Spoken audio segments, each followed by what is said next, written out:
your martial arts movie podcast. Haha! I threw that shit before I walked in the room! Featuring drunken Thai boxer Will.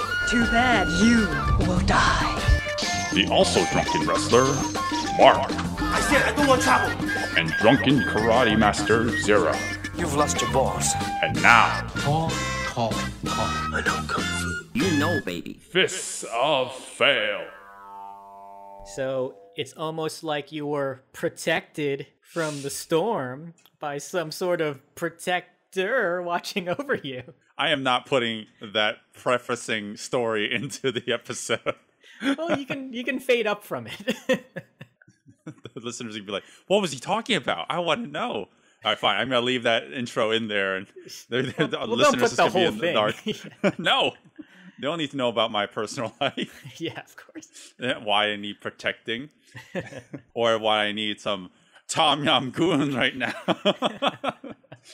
All right. We're talking about Yum Goong today. A.K.A. The Protector. A.K.A.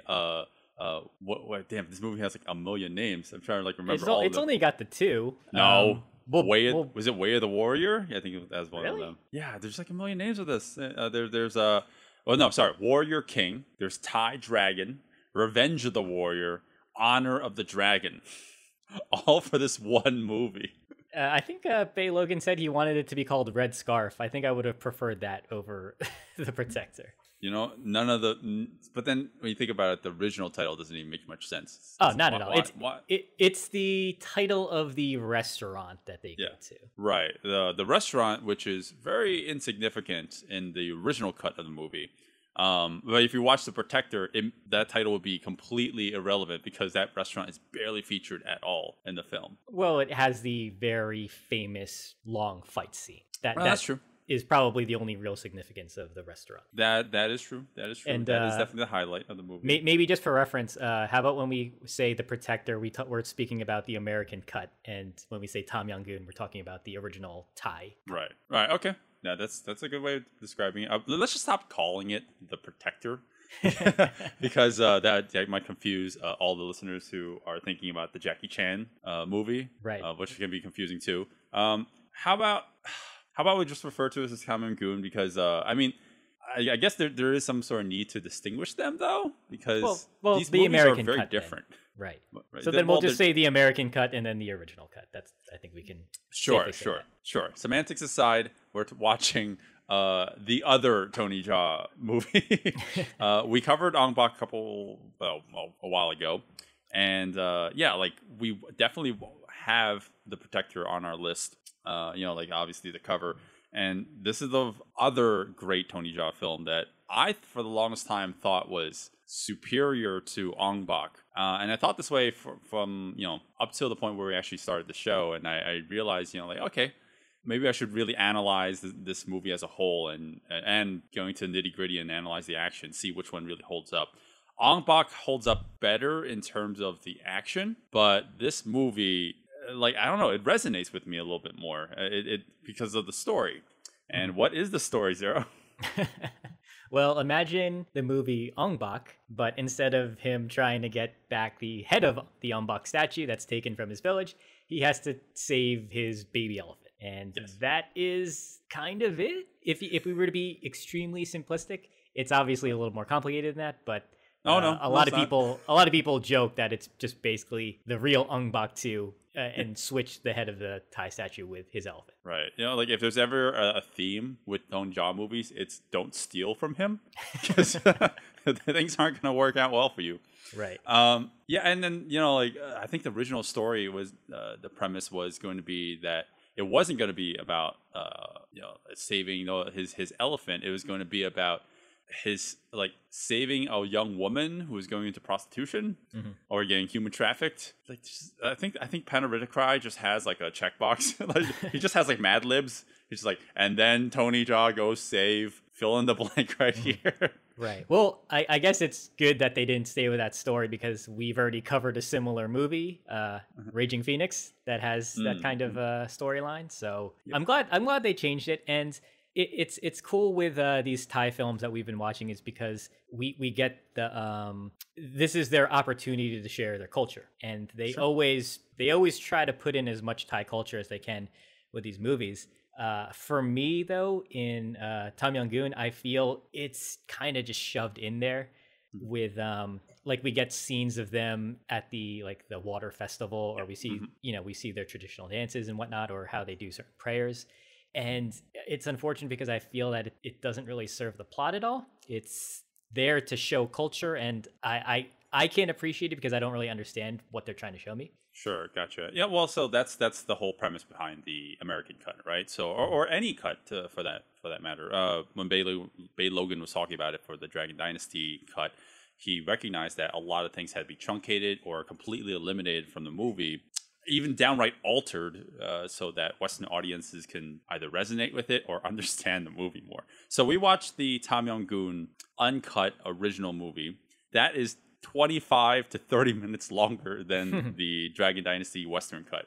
And the Dragon Dynasty cut that I just rewatched for this preparation for this episode, it actually shortens that opening festival by a lot. Oh yeah. They cut that out. They cut out the sequences where there are traditional dancers and musicians. And if you're not Thai, like, you might not understand what that's even for, because that happens at a pivotal plot point in the movie where the elephant gets captured.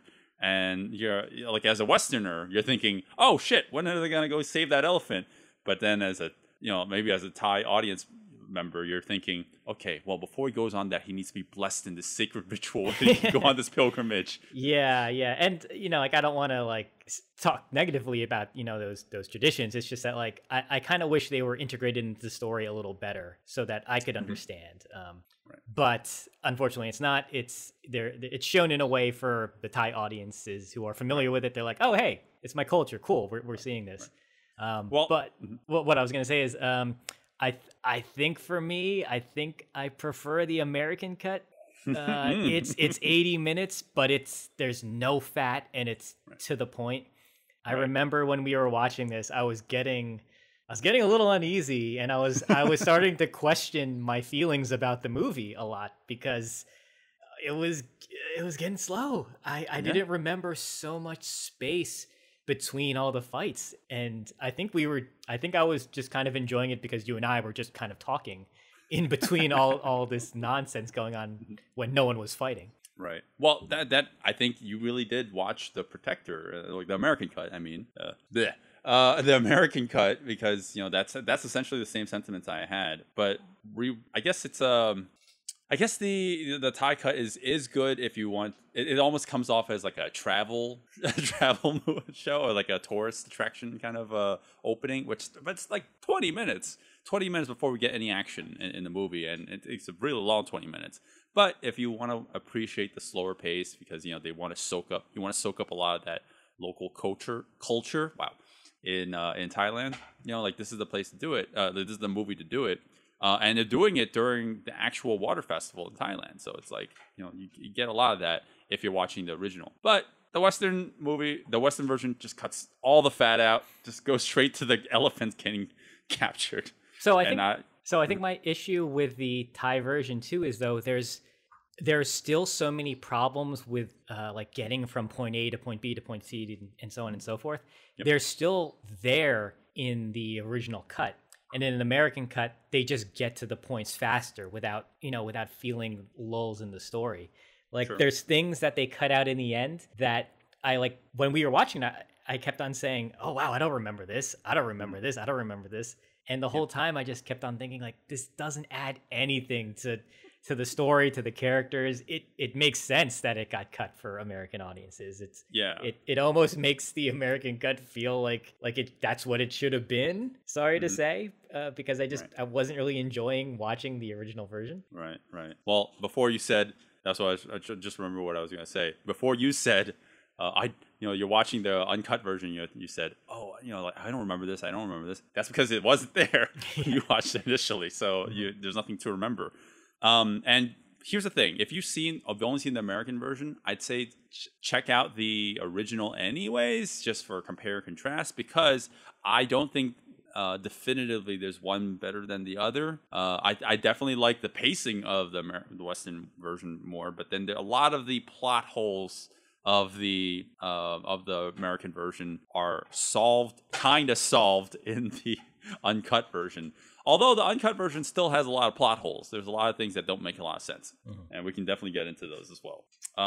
So once the elephant gets captured, or the elephants, the son and the father, once they get captured, there is a logic loop in that Tony Jaa immediately knows to go find the person responsible in some building of some sort, but like there's nothing in between, and this is not explained in the uncut version either. Yeah, it's just the elephants are kidnapped, and suddenly he knows, I need to go to this rich person's house. They're gonna have the elephants, obviously, but yeah, like you said, doesn't make any sense. Doesn't matter. Doesn't matter. Exactly. Doesn't matter, because we finally got our first fight sequence. American version, 12 minutes in.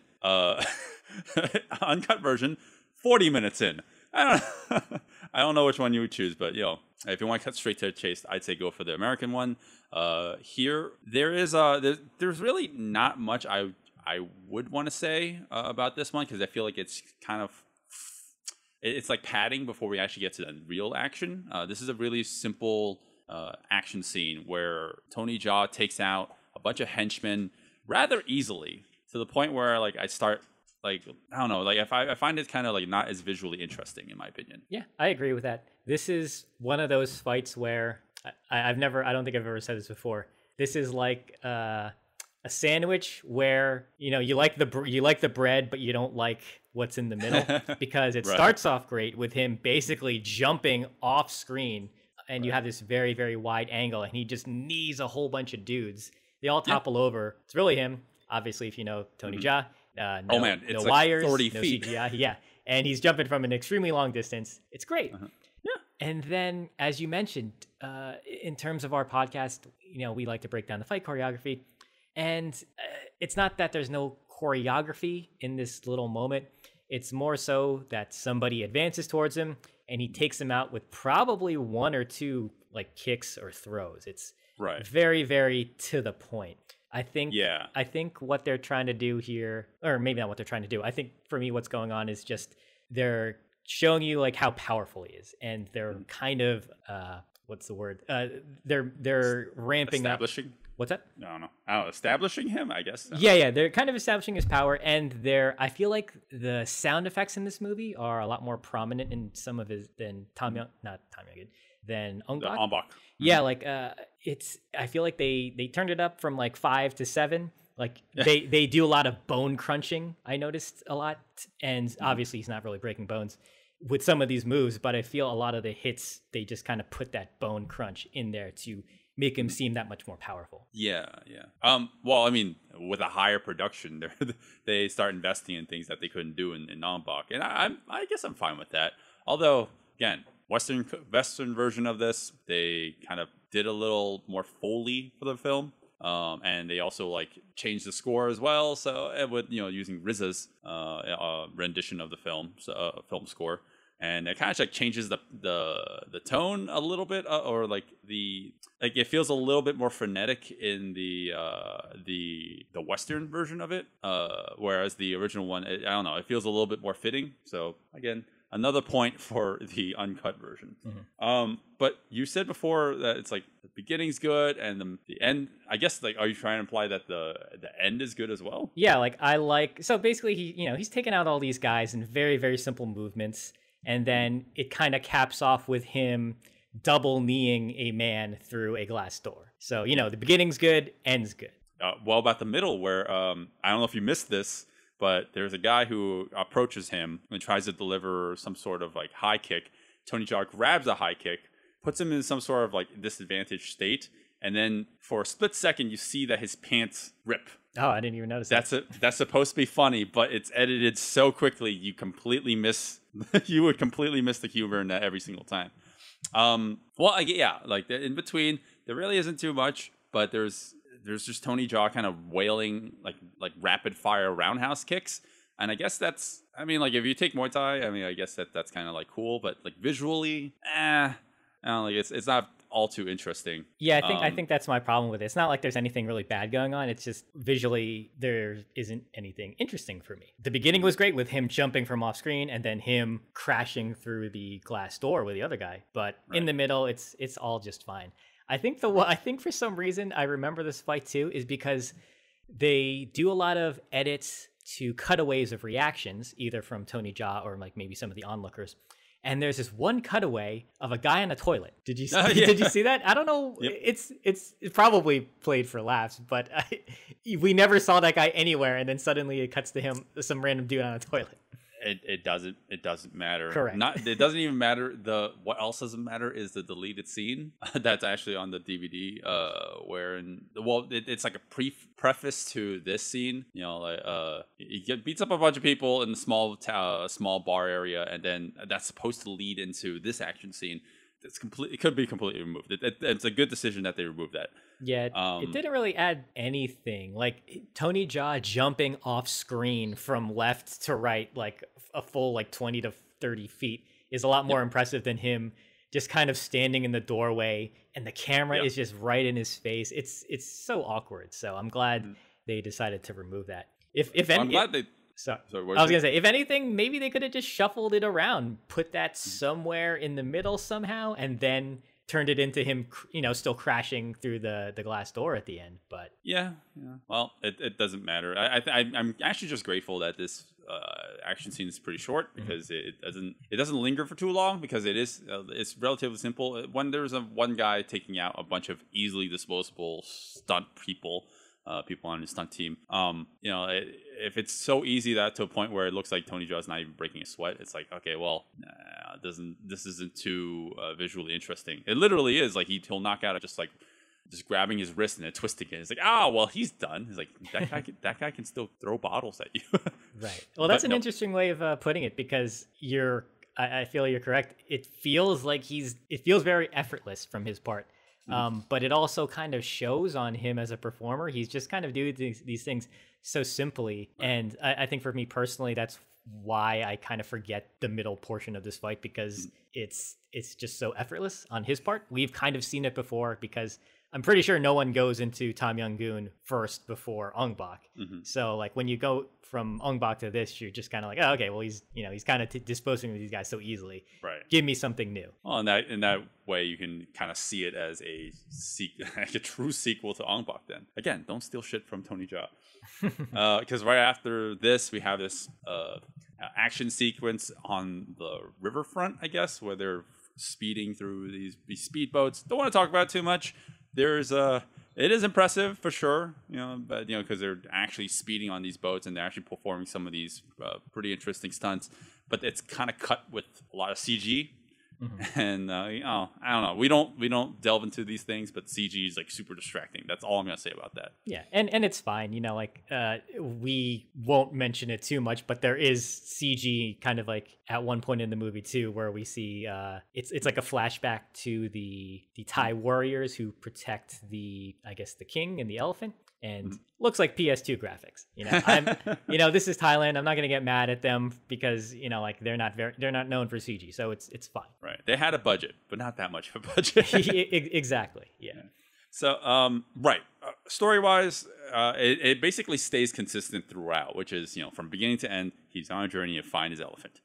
So somewhere in between that, he ends up in a warehouse and he takes down a whole bunch of regular henchmen in regular shoes on foot, and then he starts taking out rollerbladers and bicyclists and motorcyclists. So I want to rewind just a little bit because there is an action moment before all this happens. So which one? So maybe just for reference, Tony Jaa is now in Sydney, Australia. Okay. Originally, the movie took place in Bangkok. Somehow he found out the elephants are in Sydney. Sure, whatever. All elephants go to Sydney. Yeah, and he just knows where to go.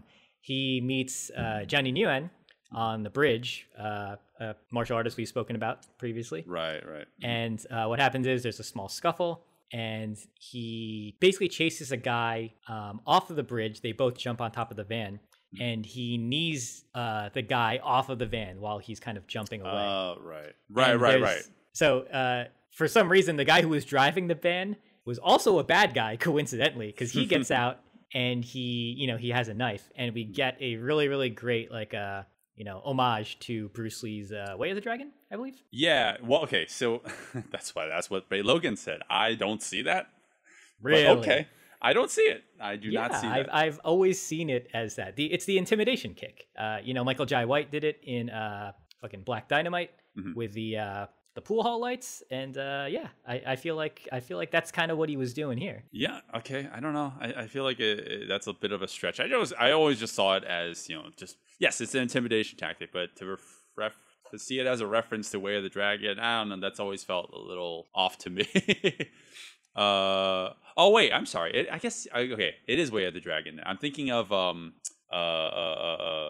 Fist of Fury when he kicks the sign. I just never understood. not the sign. No. He in Way of the Dragon, he kicks the light bulb. Yeah. Above him. Yeah. I guess to spook and intimidate the guy. I'm pretty sure that's kind of where this whole thing came from. Okay. Just up to this point, to this very second, I never understood why people kept saying that. I'm like, well, I don't get it. That's not a sign. Well, okay. Now you know. Well, I'm glad you rewinded. I do want to talk about the warehouse because this literally leads into it directly. Exactly. Yes. But I wanted to talk about the that intimidation kick because I otherwise I would have forgotten about it. That kick, Tony Jaa, whenever he does a film, and he's promoting it, what he likes to do is he goes on tour and he will promote the movie by actually performing the stunts live that he did in the film. So. That one kick that he delivers, I'm not entirely sure if my sources are correct. It is a super high 540 kick, and to the point where you don't even call it a 540 kick anymore. It's called a master swipe in tricking. So that this super high master swipe that he does is, I don't know, like what would you say, 10, 12, like 12 feet in the air.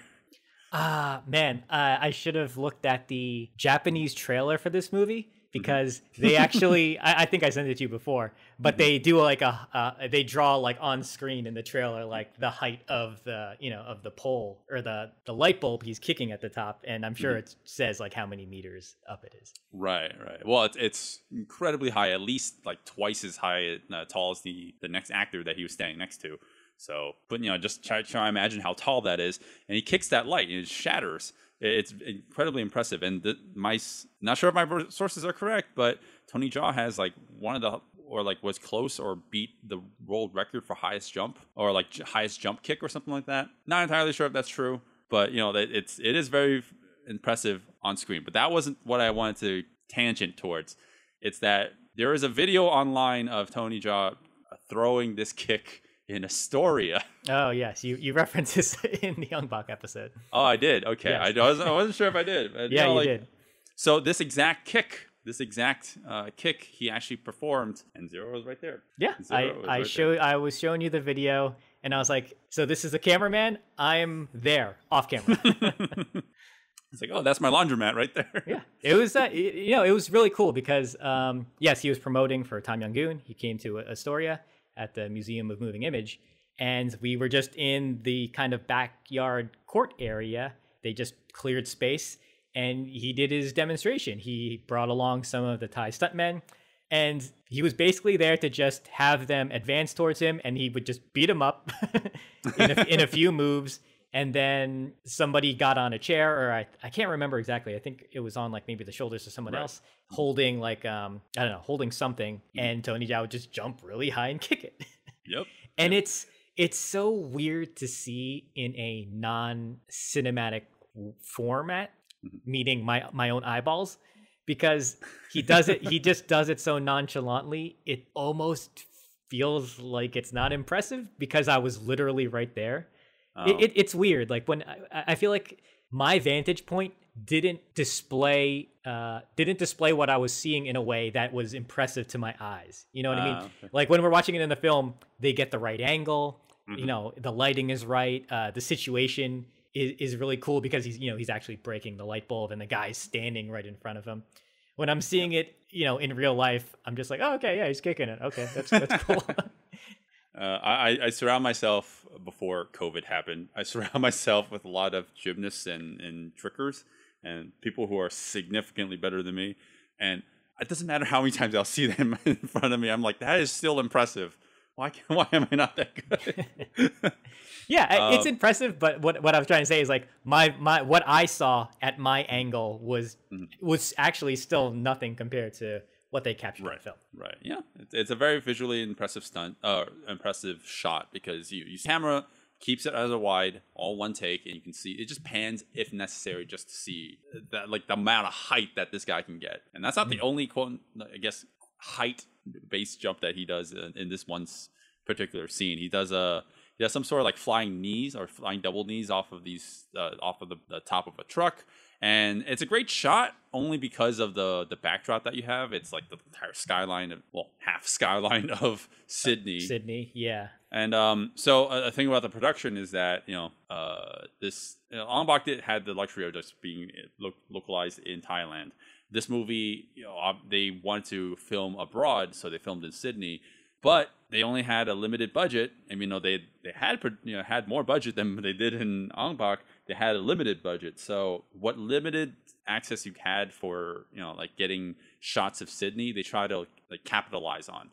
And any shots where they were clearly exterior and it was clearly in Bangkok, they would just superimpose the Sydney skyline onto it. And this is throughout the film. If you pay close enough attention, you can see where it almost looks not realistic, but that's okay. Yeah, it's fine. Yeah. Right. So so now we can finally talk about the warehouse, where he takes down.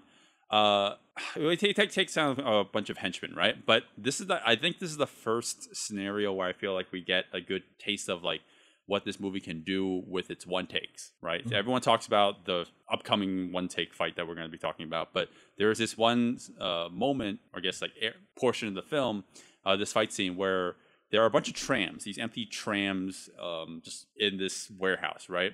And Tony Jaa is just parkouring his way in and out of each one of these abandoned trams.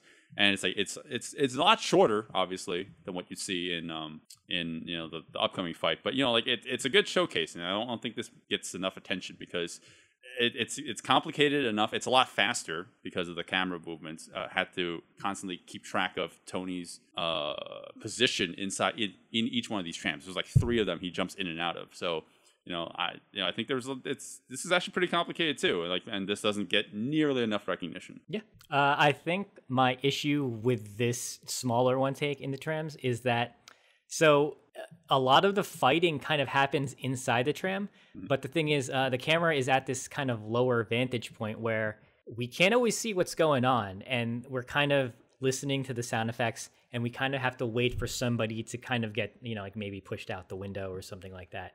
And in addition, this interior is very, very low lit with just sunlight coming from like left to right from the top of the screen.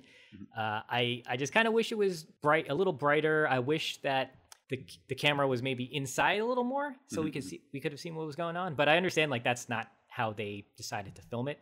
It's still cool. I just I wanted to see just like a little more of the stuff that was going on. Right. But it's still fun though. Right. Yeah. I think that the silhouettes were like pretty well set up, and also the costumes. Like they have nice contrast between them and the background. Tony Jaa is wearing all like a white jacket, so you can clearly see his movements. He's like in all denim in this movie. Yeah, that's true. Like the first half of it, or the first portion of it, is everyone fighting like on foot. It's not as impressive, but like once the BMXers, the extreme sports people come into a fray, they wielding their long tube light bulbs, I guess. They're like fluorescent ceiling lights, I guess you would say. Yeah. So I want to rewind a little bit because we did miss the opening of this fight, which oddly enough, I feel like this is the moment I remember most from this movie. Yeah. When Tony Jaa first enters this kind of underground basement factory, whatever you want to call it, he is running towards these 2 men. And he jumps and double knees at both of them, and they fall down. Yep. And then the next shot, you get this really, really nice wide where he jumps and he does a side kick to somebody's head in slow motion. And it's just it's just so perfect how they went from the double knees to that. And whenever I think of Tom Yum-goong, I know there's like so many other memorable moments, but like it's that one that's just so well shot. I like, the slow motion just punctuates it so nicely because you see the guy's face just like recoil from the side kick. It's really great. Right. Yeah, I guess I forgot about that one as well. But I don't know. Like that's definitely not the one that I think of when I think the most impressive stunt in this whole fight. It gets overshadowed by this one moment that Tony Jaa does. He does when he has his back towards, at least I get this gap, he does a back handspring over the gap, goes into a handstand, and his and there's a wall there. I can't. Am I explaining this correctly? For your listeners out there, there's a gap behind him. He does a back handspring, and he immediately jumps into a handstand when there's a wall in this small wedge that's only like 8 inches. I don't know if I would say 8 inches. It's probably a foot. It's probably a lot longer than we think. But you have to realize he does the back handspring over a gap, and they are on the second floor. So it adds that element of danger where, sure, anybody could do a back handspring onto so they're bouncing at the edge of a wall, but he's doing it over a gap, and if he falls, he could, he could just easily break his neck and hurt himself. Right. Well, that if you are curious enough, you can go out there and see the demo reel, the previs for this action sequence, or for the whole movie, to be honest. And there's lots more to this fight scene than was actually filmed in the movie, obviously, right? So they got more than actually did. So this particular stunt, he had to practice it with boxes. These boxes that would, obviously because they're flimsy, they reverberate. And I guess watching this for the second time, just as a pass through, I didn't notice that the wall shook. But now I'm actually paying attention to it. You can kind of see that the wall kind of reverberates a little bit. Clearly not, probably not a real wall. Is probably padded in a certain way to make sure that in case Tony misses, maybe they could catch him, or I don't know. Just something. I mean, maybe the wall could collapse in case he was in danger of falling into the gap or something like that. Right, yeah, it's possible. Listen, a back handspring is scary enough. If you could throw in a bunch of spikes or a chasm behind me, I don't know if I want to do it. So there, a lot of the stunt work here involves, involving the stunt team, involves them just hurling their whole bodies. Because they're being kicked off or being they're not kicked off, but they'll fly off of their bikes and they'll just start hurling their bodies in midair, and you can see how painful it is when they actually collapse their bodies onto these pallets that are just just conveniently there. Right. So there's that, and Tony Jaa again showing off all his athleticism. That back handspring that I mentioned before isn't the highlight of his back handsprings.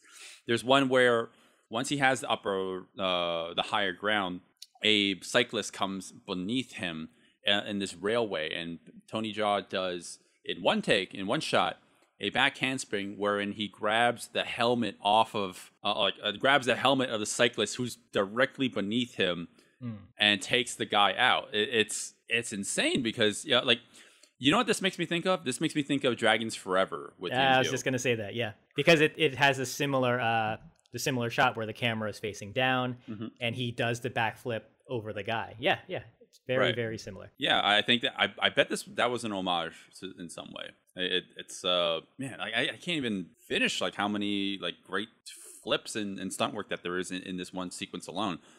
Yes, Tony Jaa ends up on a van, and he delivers a hyper backflip. How else would I explain it? He does a backflip, but he over rotates so wherein he can land directly onto his back after a complete 360 rotation, just so he can deliver a low sweep. It's a great showcase again of his physical prowess. Yeah, I think I liked I liked when he gets on top of the van and he starts doing some of the flips and some of the spins. I was I don't know, for some reason, this whole sequence was kind of losing me at some points because I feel they were trying to utilize the the extreme sports people in ways that weren't doing much. For me personally, anyway. I could care less about a BMXer crashing into a pallet. Sure, yeah, I get the stunt work, but it doesn't really doesn't tickle my fancy, right?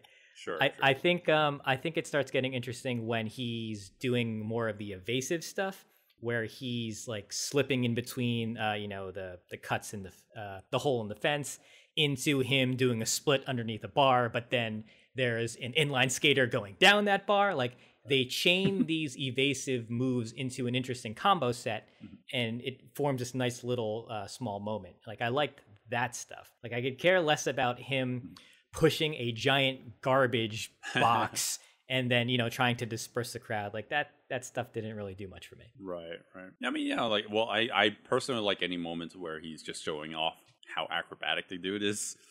Just his flash kick, again, there's no wire work here. And I actually find that very surprising because of some of the, not the physicality, but the timing of certain moves. He does a running gainer flash kick. That means you're running in one direction. So you do a flash kick, backflip, and you land obviously, but your back foot is delivering a snap kick on your pursuer. It's like that alone is, like, hard enough. Like, you want to deliver that move, sell it, but also not hurt the stunt person. Man, so I don't know. I actually still like this scene, mostly because not just because of all the fighting going on, but because of all the stunt work, particularly with this ATV that kind of caps it off. Right. This is kind of what, I don't want to say what saves it, but I think this is what really makes this scene distinctive, because this whole moment, it's very much a Jackie Chan-esque type of fight where he's fighting a large group of people. He can't obviously take them all on at once. So he's using his surroundings to his advantage, going in and out of the trams, using things as obstacles, so on and so forth. When the ATV rider, bursts through the, it's like stacks of empty waste barrels. I remember when I first saw that, I was like, okay, something special is going to happen here. I hope. And and it does, because at first I was like, oh no, is he just going to be, evading it? Because that's kind of what he's doing. He's just out of the way of getting run over with the tires and whatnot, and just kind of getting bumped. Right. And at first I was like, oh, okay, I see where this is going. Maybe he's just going to do a flying sidekick and hit him off, and that'll be like the end of it. Thankfully, that is not what happens, and I take back what I said earlier. This is probably one of the more cinematic, memorable moments of the movie for me. Oh, yeah. So what is it? It's a great stunt. It's a fantastic stunt, not because of what you see, but what are the implications of what would happen if you fucked up the stunt. Yes, that's a great way of putting it, because so what happens is Tony Jaa is kind of getting beaten up by this guy on the ATV, and in a kind of final bull charge, the ATV is speeding towards him, and Tony Jaa starts running towards the wall, and what we realize is this wall is clear glass. So Tony Jaa does a wall run up it, backflips over the ATV as it's going towards him, causing the ATV to crash through the glass wall. Right. It's, oh my God, it's incredibly impressive. I hope they only did it in like the one take, because that must have been very, very scary and like exhausting to do. Well, small thing that you left out is that there's a ramp that it ramps off and over onto the, there's a ramp off of the glass wall. And beneath that is just like 12 feet, maybe, it's a far enough drop where like there's severity to that. So yeah, it's I mean, obviously the person who, there's padding down there underneath all those pallets and whatnot. But yes, if Tony Jaa ends up crashing through the glass too, because he fucked up the stunt, he can get seriously hurt, because there's no clear direction of which way he's going to go, because the ATV is probably going to drag him in a certain way or crush him. Oh, exactly. That's why that makes this stunt so impressive and so scary. Yeah. Like if it was made today in Hollywood, it would be same shot, superimpose one another. You would never risk an actor's life like the way that you do here. And again, there's I've been listening to Corridor Crew, who, if you ever need to, reference for, like talking to stunt people about their, like their expertise and whatnot and some of these stunts. Like I'd say give that one episode a listen, because this episode they explained that, or they postulated that the way that they perform this stunt is more involved than the actual, than it just what you see. Because if you really think about it, that glass has to be strong enough that it can support Tony Jaa's weight, because there's no wire work, right? Has to support his weight, but it has to be thin enough to be destroyed by the ATV. So it needs to be just right in between. And it's glass. Glass is not easy to figure out the exact like breakability. So as a piece of like a production trickery, what they would do is like they found a piece of glass that was just strong enough to support Tony Jaa's weight in terms of like the amount of impact that he can do it, apply on it, then he can still perform that flip.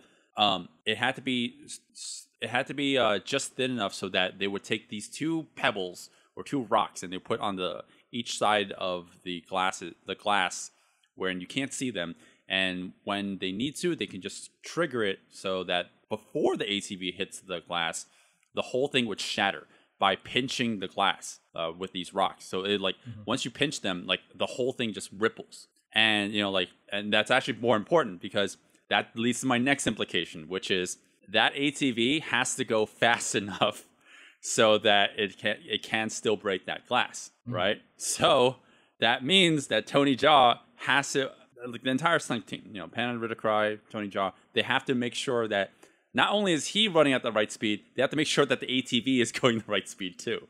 If anything about that is wrong, he might not even make it to the wall. He's just gonna get crushed by the ATV. Right. Yeah, that's one of those things that I didn't know for the longest time. When somebody breaks through glass, not always, but sometimes what they do is like they'll have the glass break by like a mini explosive that's like timed by somebody like off screen. I know that they do that in America. I don't know how they do it in like maybe the Hong Kong films. Like I think with something like Police Story, I think they were just literally just throwing themselves through glass, and that's what caused it to break.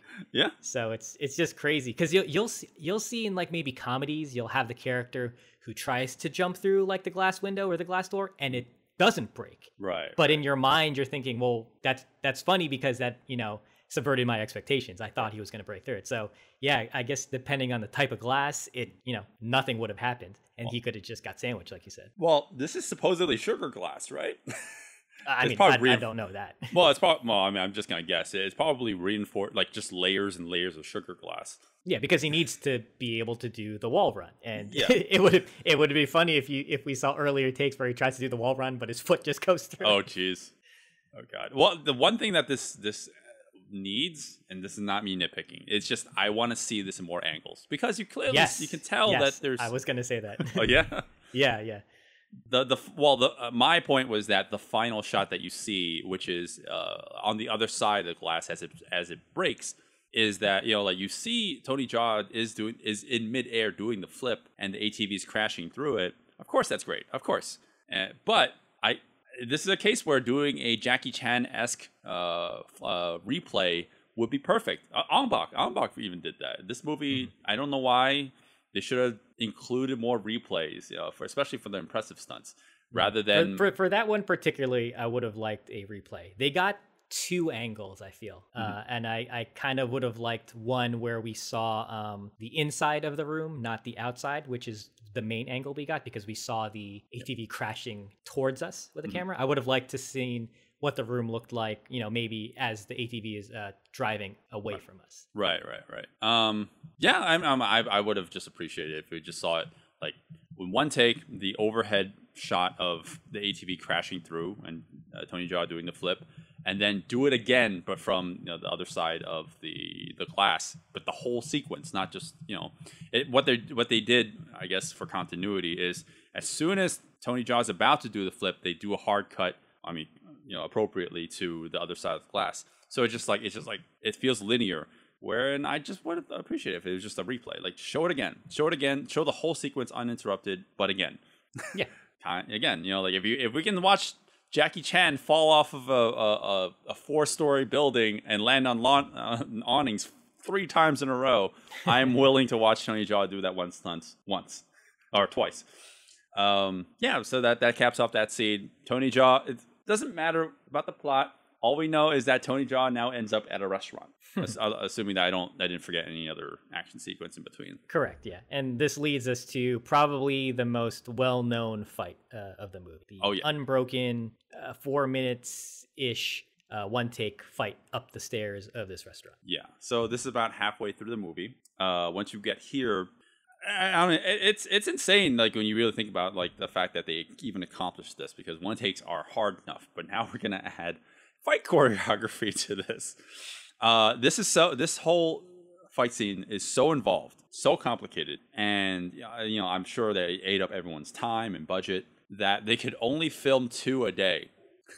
Because they're filming on film, like actual film. Mm-hmm. So you're the one who told me this, right? You said that they wanted to make an action sequence that was exactly the length of film that they had for one particular. Well, the most that they could use, I believe, because if you think about it, like it's not like today where with a digital camera you can shoot forever. Yeah. You can have 20-minute takes. You can have movies that are 1 hour and 30-minute long one takes, and there are films like that. With film, you only have so much amount of film reel. Yeah. So they designed this fight to take up as much film as they could before it cuts, right? Before they just ran out. Yeah. And so that's why it's like 4 minutes ish. I don't know the exact timing, but so I know that Tony Jaa and Panaritikrai, his mentor, have they actually spent a long time, like way before they even start production on this movie, in creating a one-take action sequence. So you can actually see this in the previs video with Tony Jaa. You actually see a semblance of the same kind of action that you see that would eventually make its way into this movie. But I say check that out too for anyone who's interested, because there's enough that's different between this and what was in the previs or the demo reel, I guess, that I kind of am curious like why they made the changes. But I have one very strong theory. It's that Tony Jaa would be way too tired to perform some of those stunts as soon as he got to that nth floor, that third floor that he gets up to. Yeah, that's the crazy thing about this. This one take. It's not just like it's him doing all this fight choreography. It's him throwing guys off of each of the floors, and he's ascending all the floors as well as the cameraman too. There's a funny kind of Jurassic Park moment in this one take that I didn't notice. What do you mean? So when he first goes to the second floor, he throws a guy off the balcony and he crashes through I guess like the railing, and the guy falls flat on the floor. There's nothing there, right? When he ascends to the higher floors and he throws the guy off and the camera looks down, suddenly there's this house that appears out of nowhere. Right. And so the guy can crash through as padding. Yep. So when I say it's a Jurassic Park moment, it's like when the T-Rex attacks, and suddenly they go over, and it's it's a cliff of nothing. Like it's great cinematically, but it's a huge plot hole. Oh, I thought you were referencing when the T-Rex shows up at the end in this museum where there's like no entrances for it to come into. It's like, where the hell did that T-Rex come from? We're not talking about Jurassic Park right now. We're talking about how Tony Jaa.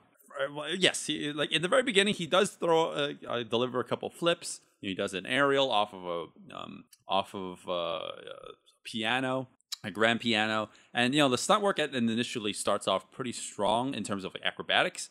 As the fight sequence goes on, it becomes a lot more sloppy. Not sloppy as in bad, but sloppy as in the fight choreography had to be simplified as much as possible, because Tony Jaa's really doing this. Yeah. He's literally, I feel like most fight scenes, like the good ones, it'd be considered like a sprint. Here, Tony's like doing a marathon. Yeah. Well, he's long distance running. Yeah. You got to save your energy because, if he's just going all out during this, it's going to get even more sluggish at the end. Mm-hmm. And it's just not going to be great for us to watch. So he's got to pace himself. I like that.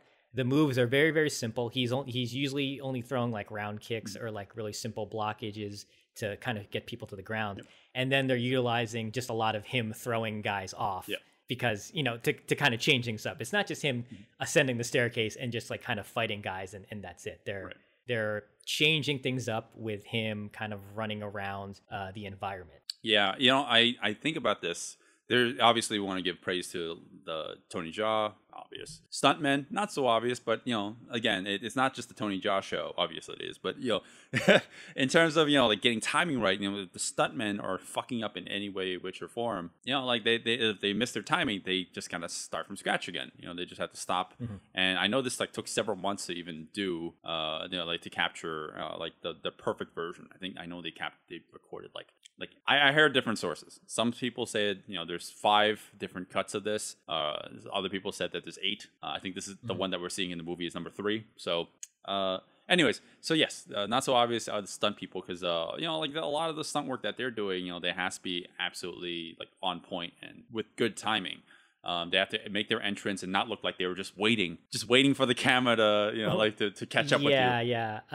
I mean, we both kind of pointed this out, but unfortunately, there are the most egregious of that happens at the end. Unfortunately, of this whole sequence where you do kind of have a guy just kind of sitting there like, okay, you done? Okay, let me come in now. And I want to say throughout this whole thing, it almost never feels like people are just kind of waiting for something to happen. Yeah. Like this is a very dynamic and active action set piece.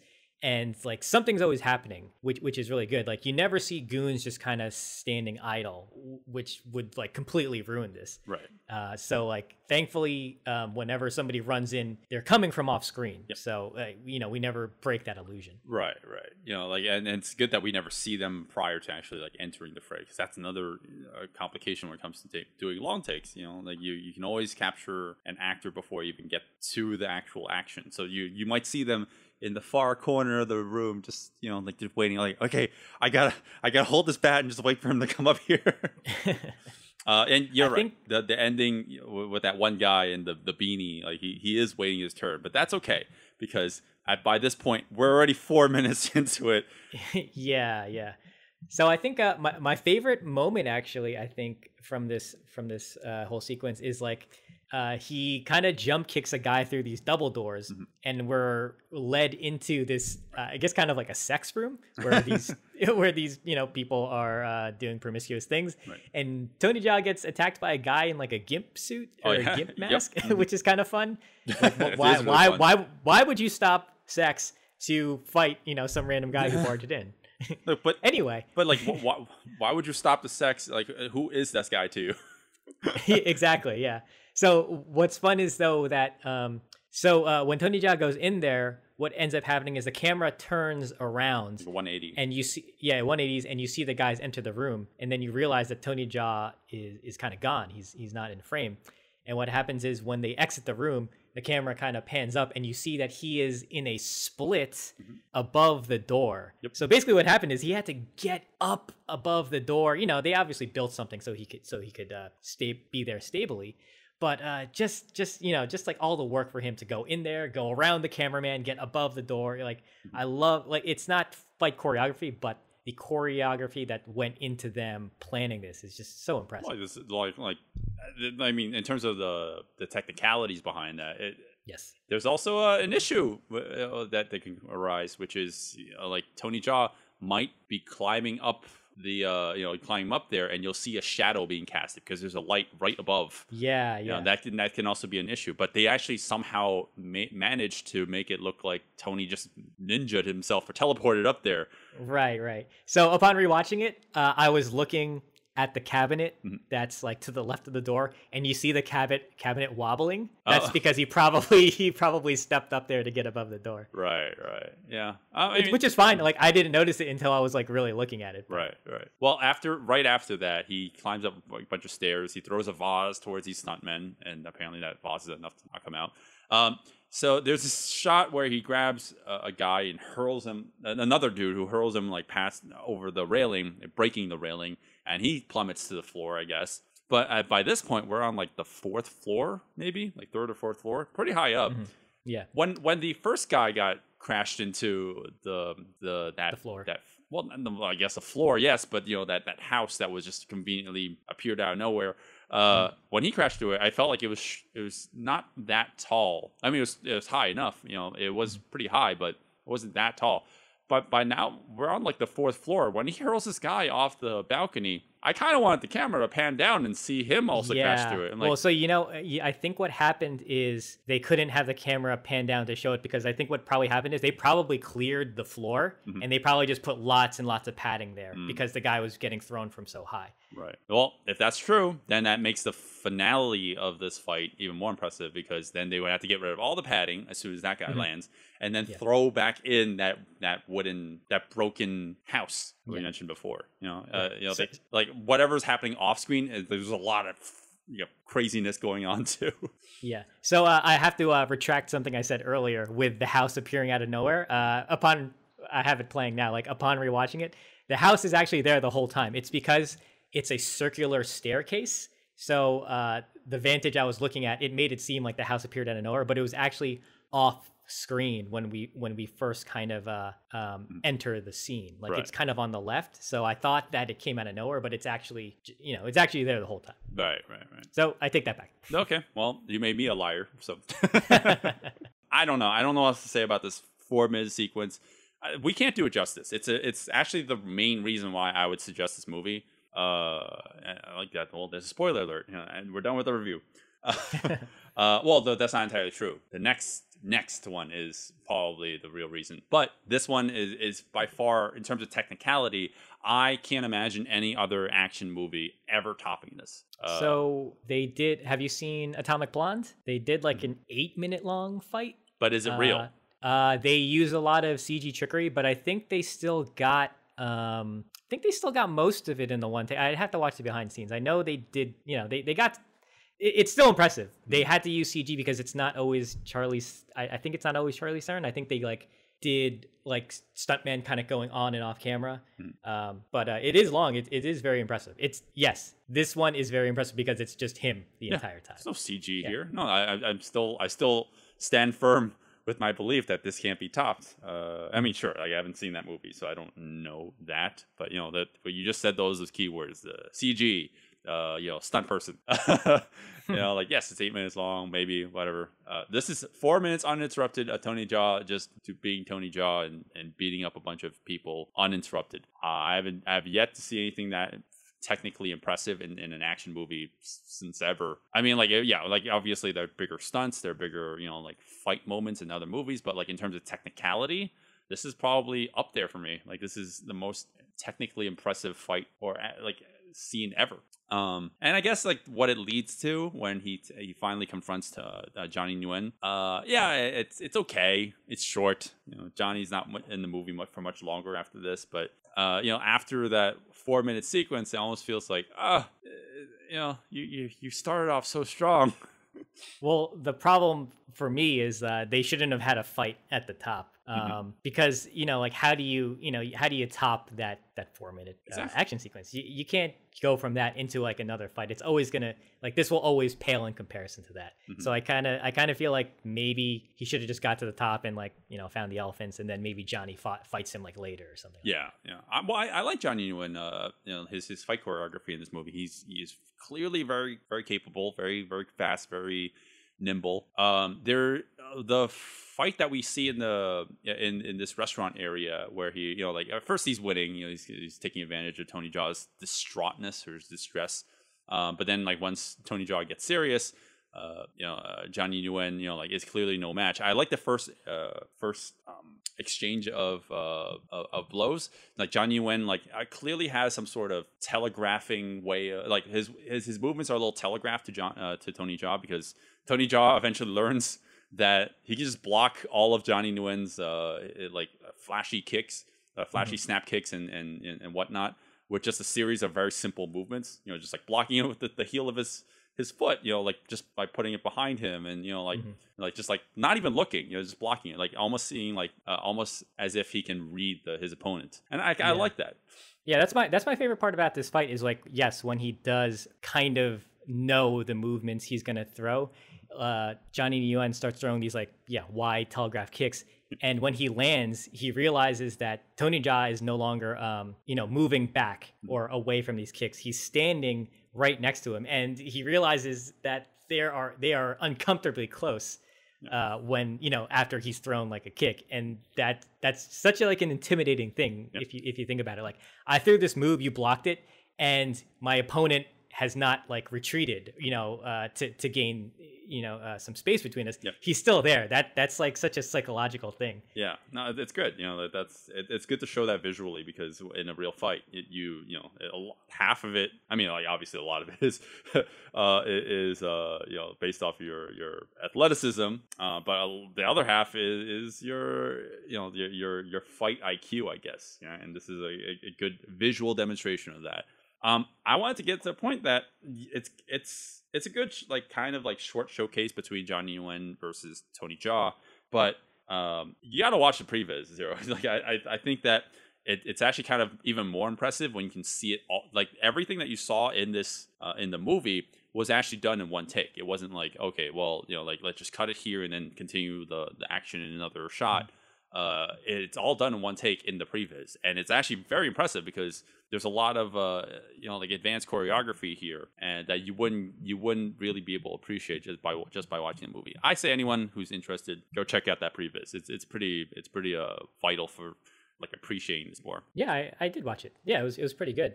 So it's weird now that you mention it. And this is kind of in general for this whole movie, I was noticing that I really wasn't crazy about how they decided to edit things together. It felt like they were using American style editing, where it's like you have somebody throwing a move and then you cut to a reaction of them getting hit by the move.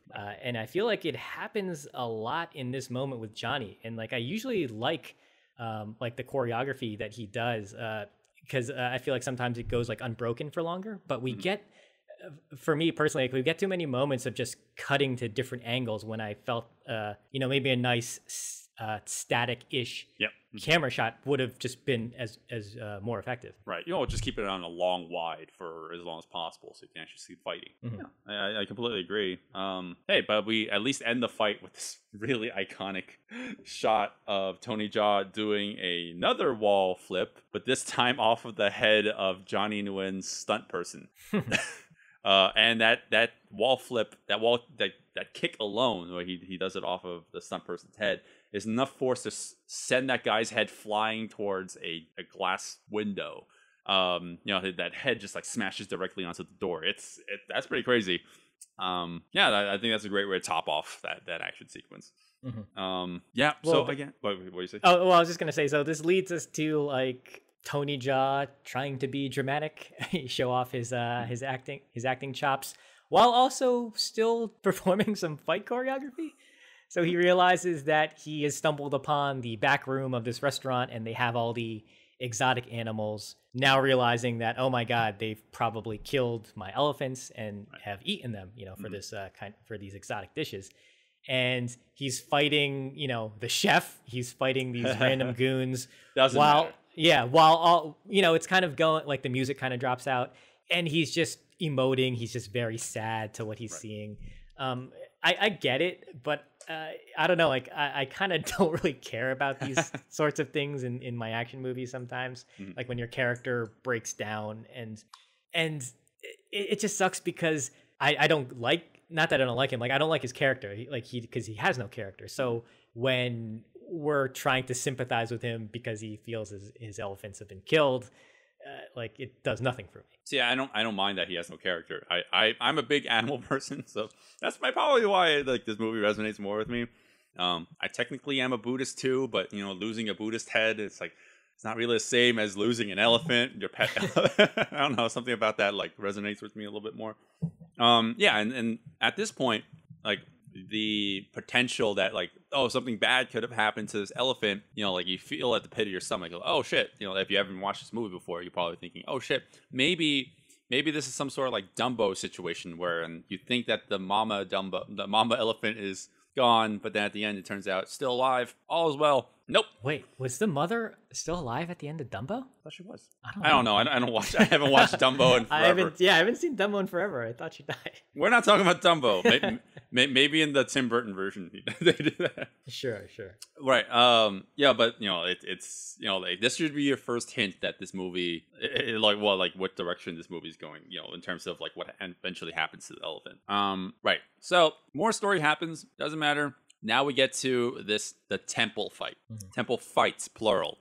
If you ever Google Yum Goong or the Protector or Honor of the Dragon, whatever, if you Google it, this is probably going to be the first thing that you're going to see. You're going to see a burning temple. The color, the contrast is just all yellow, obviously, because there's a burning Buddhist temple, just that is drenched in water because of the sprinklers.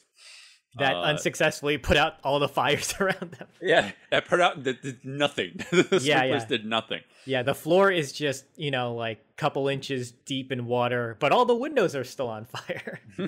Right. And Tony Jaa comes into fray. Not entirely sure. Like, we watched the uncut version. It kind of feels like I don't really know why they're here. Maybe they get some sort of like guidance on like what next to do next. It doesn't matter. In the Protector, it makes the American version, it makes even less sense. Like, why is he here? Because they cut out that whole sequence. Yeah, he just shows up at a burning temple. Who cares? Mm-hmm. So once he approaches these beat up monks just lying on the floor, he looks up and there is a silhouette. And that silhouette jumps off of the shrine, and it's revealed to be Lateef Crowder, our favorite capoeirista, with prey on his chest. This is probably, in terms of fight choreography, the best moment of the film, for sure. Yeah, in terms of fight choreography and the fight scene, I'll definitely agree with you there. I think this is like the most visually impressive, and I think, like you mentioned, this kind of scene is, I gotta hand it to the cinematographer and just like the whole crew. Like when you look up this movie, like this is the first image that usually pops up, and for good mention, like the water everywhere, the burning Buddha statue in the background, and just like that, the orange yellow colors prevalent throughout. It's very, very visually iconic. Like, you can't like unsee it once you see this. Mm-hmm. Oh my god, I love this set. Like, it's just it's the combination of everything you support. It's the colors, the fire in the background to add some severity to things, and doing flips in water is not easy. You're very likely to slip. You're very and the weight actually, once it gets on your clothes, it starts pull you down. And then there's also, I guess they don't really care for this because there's also the problem with continuity. But thankfully they're actually pretty good with this whole sequence. Is that they start off pretty dry, and as the sequence goes on, they get more and more wet.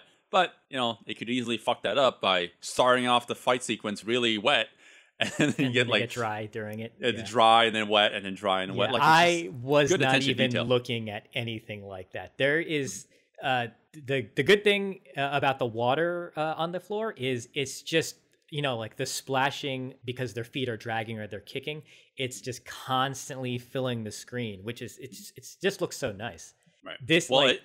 So what I was gonna say is this is kind of how I feel that like the Grand Master should have looked with the water. Yes. Like that the Grand Master Wong Kar-wai's movie is still pretty visually iconic with what they did, but it's just like this is just such a nicer visual than that movie, personally. Well, it's not like Tony Jaa throws a snap kick at the water and then the camera zooms in on the water. Exactly. Yeah. We never get any extraneous shots in this fight, unlike the other fights, thank God, because I think that was my problem with the editing with the other fights. Like, they kept on cutting to things sometimes I feel were unnecessary. You even got reaction shots from like Tony sometimes, or you got reaction shots of the alcohol bottles that were on the screen. Like, sure, maybe they were trying to be a little more artsy, but like this, like these are the kind of fights I want. No distractions.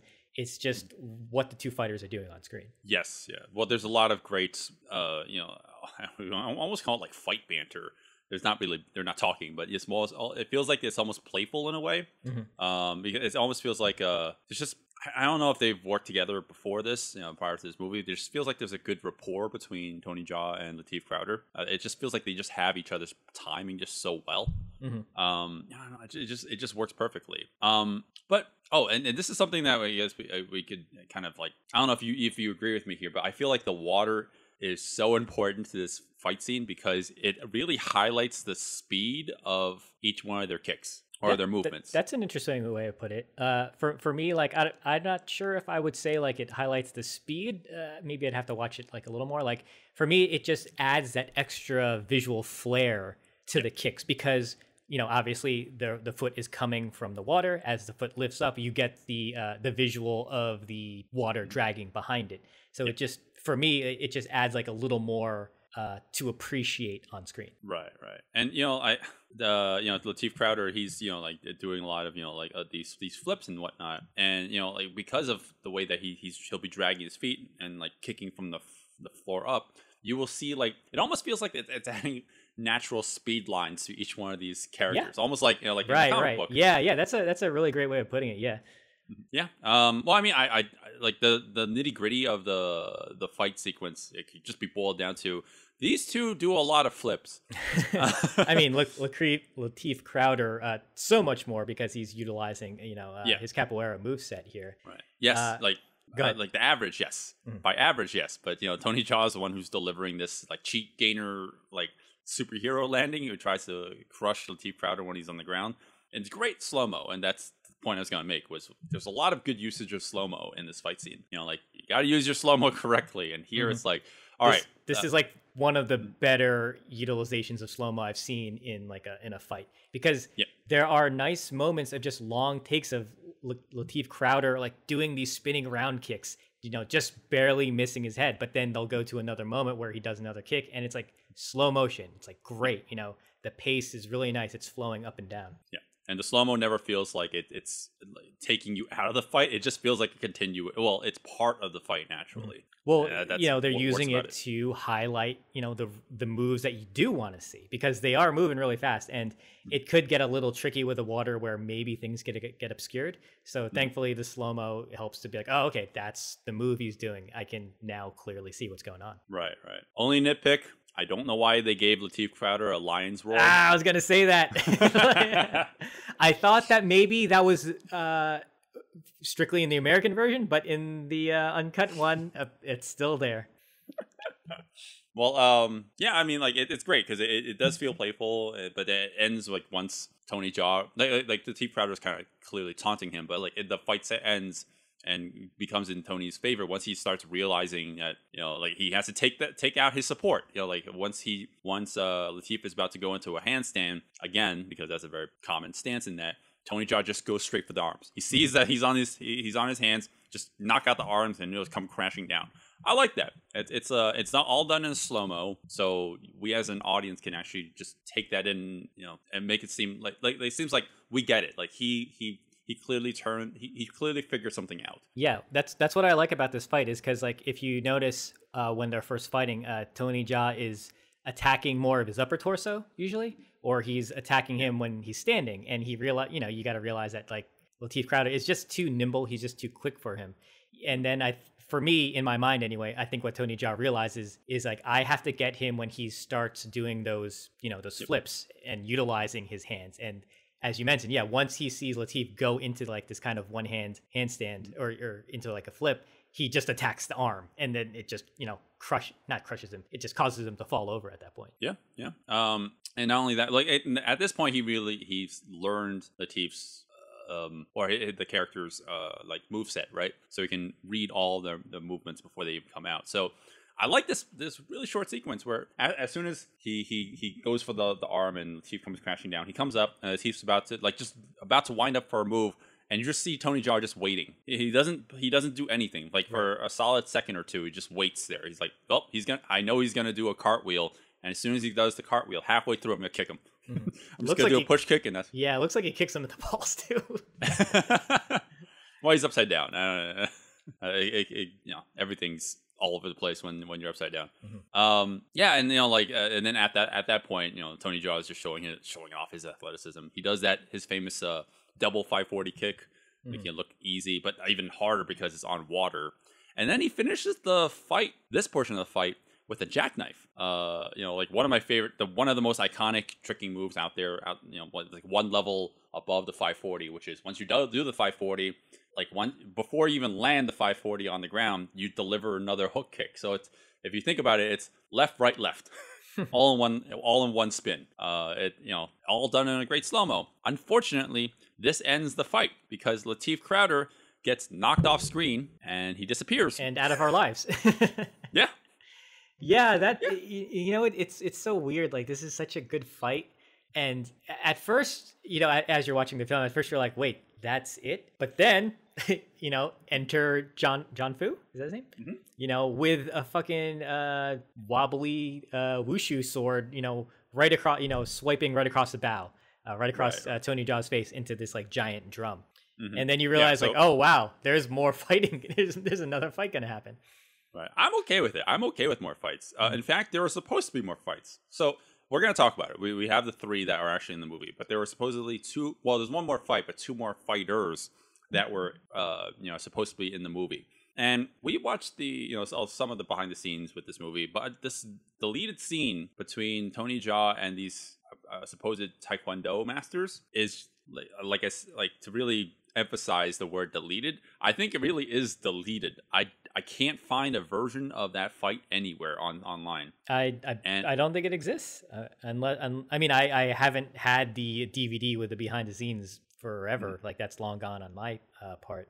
But I don't recall ever seeing this fight. It wasn't until I listened to the commentary where we realized that before Tony fights Lateef Crowder, you see 2 bodies just kind of lying in the background, and that was the end of Tony fighting these 2 Taekwondo guys that we will probably never see unless there's like some sort of like ultimate Blu-ray 4K cut of this that they're just that they're just saving it for. But apparently it doesn't exist. If it does, let us know. Right. Well, yeah, like I would love to see that one day, but it's okay. But it just makes me curious. Like, what are we missing out on? Because like it seems like this whole fight sequence between these 3 fighters versus Tony Jaa feels like just a showcase of martial arts versus martial arts. Yes. And it's good because first one we start off with it was a capoeira fight. Now we're leading into a weapons fight. And we can actually see what Tony Jaa is capable of in terms of like fighting with weapons. A little unconventional because he's fighting against John Fu, is wielding a Chinese broadsword. Just like like Tony has no way of defending himself until he gets a hold of the gong. And funny thing about this sequence, in the previs, Tony's doing all the fighting that John Fu does. Oh, is he really? I don't remember that. In the previs, he is. Mm-hmm. So I mean, clearly, that should be no surprise, right? Like action, if he's a part of the action choreography, and he needs to know how it works, right? Yeah.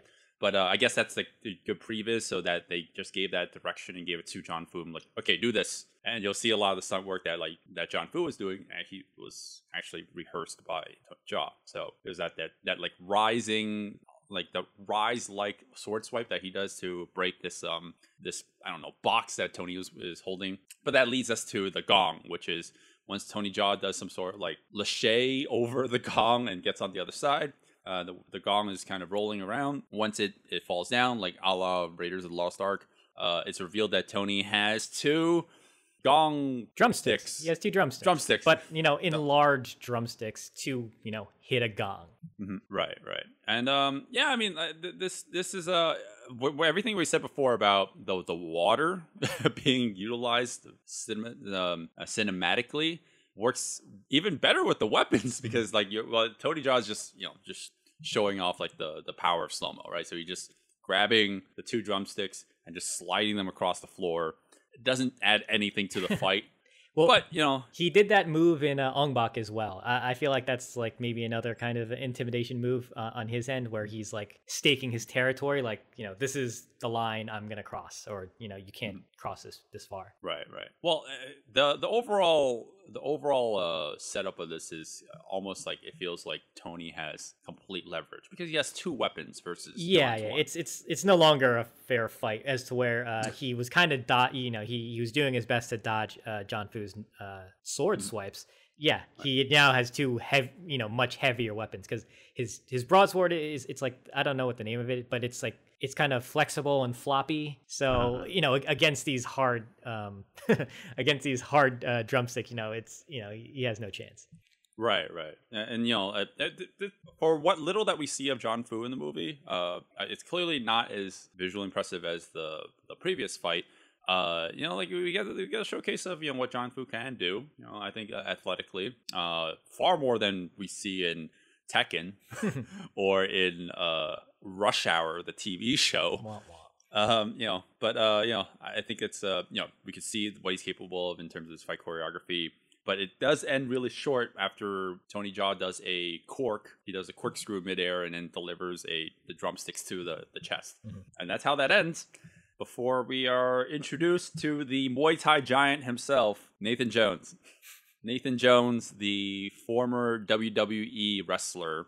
I think he was also in Pride, which is an MMA tournament in Japan, or was in Japan. Nathan Jones is in the movie. And all his whole premise could be summed up in screaming and grabbing and throwing. That is all he does in this movie. Well, that is all he needed. That's why they got him. The guy is literally a giant walking tank. He's huge. He's built like a brick shit house. It's like it's one of those things where you have and I love this small little scuffle. It's because okay, we need to show how strong Nathan Jones is. So it's just Tony Jaa, punching and kicking his sides, kicking his chest, trying to elbow him, just do anything. And it's Nathan Jones just standing there unfazed by everything. And I love that. Yeah, it's great. It's kind of sad in a way because, we just saw Tony Jaa defeat these, two other martial arts masters. And here he is getting defeated because he's shorter and he's not as strong as this fucking giant. Right. Well, that's what sets this up, right? So, like similar to how we had those opening scenes with Johnny Nguyen, and then a later scene where Tony Jaa actually defeats Johnny. This is the setup scene. Mm-hmm. So, like we build the tension. Like, oh, Tony's kind of met his match.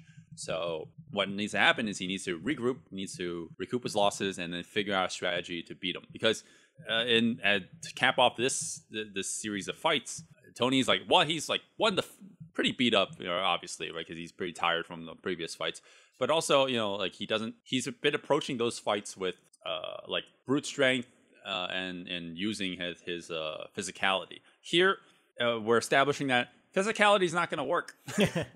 There's nothing you can do with him, like a one-on-one combat that's actually going to do any damage. Because this guy, if he's not roided up, I mean, I don't know what he is. Like he clearly doesn't feel any pain, and it's great because I guess we can kind of like segue to the final fight if you'd like, because I don't. Yeah, there's nothing of note in between. The final fight is kind of separated.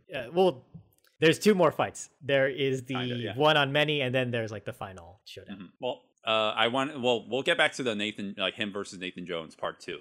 That's how I wanted to transition to that. But the beginning of this starts off with something dour, something sad that happens in the movie. You find out that sad thing happens in the movie. Right. You didn't care for it. I don't want to spoil it. You didn't care for it.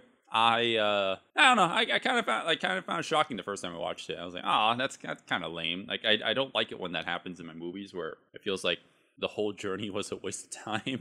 I mean, without spoiling it, it's hard to talk about it, but it was and it wasn't. Yeah. If you think about it. Mm-hmm. Well, unless you watch The Protector 2, in which case it's like why does this shit keep happening to this guy?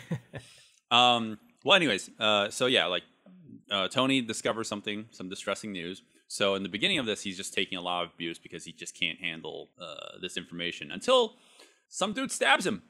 And that's all it takes for him to snap back to reality. It's weird that getting stabbed in the side is what powers him up. Usually, in our martial arts films, it's like, I witnessed, my loved ones getting beat, so I have to power up in order to, to prevail over what's going on and overpower, my adversaries. No, he gets stabbed, and that's what gives him the strength to take on, was it 70 guys? I don't know how many. I have no clue. It's a lot of dudes. So this is one of the rare examples where I say watch the American cut of this fight scene.